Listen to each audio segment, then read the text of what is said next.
pemulihan ekonomi yang lamban dan gelombang kedua pandemi COVID-19 di Amerika Serikat, tekan aset-aset berisiko dan dorong ribuan aset safe haven, USD pun terdukung naik oleh sentimen tersebut.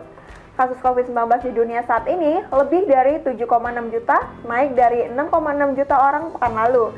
Sementara di Amerika Serikat, lebih dari 2,1 juta kasus dan naik dari 1,9 juta sepekan lalu. Nah, Smart Investor, video ini akan membahas prospek pasar untuk sepekan ke depan. Nah, Pak Remen, bagaimana kondisi pasar saat ini, Pak? Ya, Ika dan Smart Investor, yang pertama perlu memperhatikan kekhawatiran berkembang setelah FOMC meeting pekan kemarin, itu isyaratkan prospek pemulihan yang lambat. Dan gelombang kedua pandemi COVID-19 mulai terindikasi di sejumlah wilayah Amerika Serikat seperti Texas dan Arizona.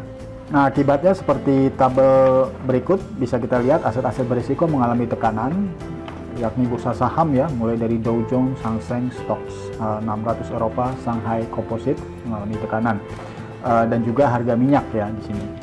Lalu sementara aset-aset safe haven menguat seperti emas hingga dolar Amerika Serikat.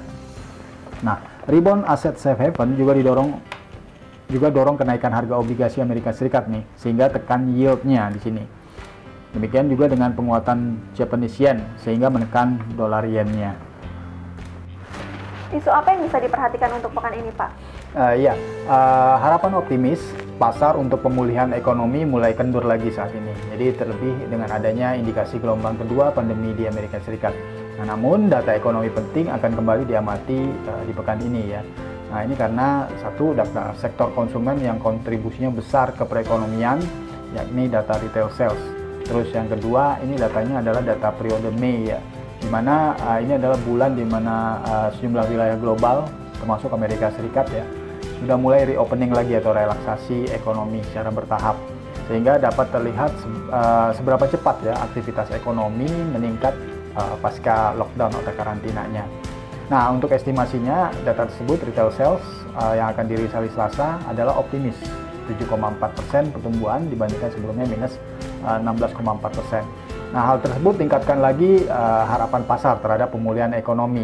Nah, namun peningkatan kasus pandemi di Amerika Serikat dan prospek pemulihan ekonomi yang lamban, ini khususnya dari testimoni semesteran ya, nanti hari Selasa juga ada dari Kepala Bank Sentral Amerika Serikat di depan Parlemen Amerika Serikat, ini dapat menjadi pendorong untuk dolar sebagai mata uang safe haven menguat kembali. Untuk aset, apa yang bisa diperhatikan, Pak?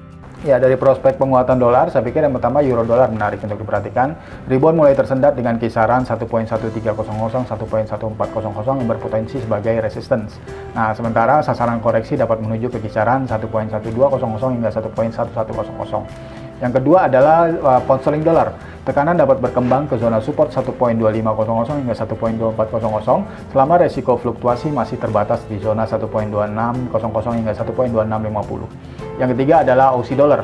Ini tekanan pun bisa berkembang ke zona support yang ada di 0.6800 hingga 0.6750 selama resiko fluktuasi terbatas di zona 0.6900 hingga 0.6960. Baik, Pak Remen, terima kasih atas penjelasannya. Ya, sama-sama Ika. Demikian Smart Investor, untuk pekan ini masih ada potensi USD menguat lagi, khususnya terhadap mata uang Eropa dan Australia. Semoga ulasan ini dapat menjadi informasi dan berguna sekaligus dapat menjadi peluang untuk Anda. Dan jangan lupa like, subscribe, and share video ini, dan sampai jumpa.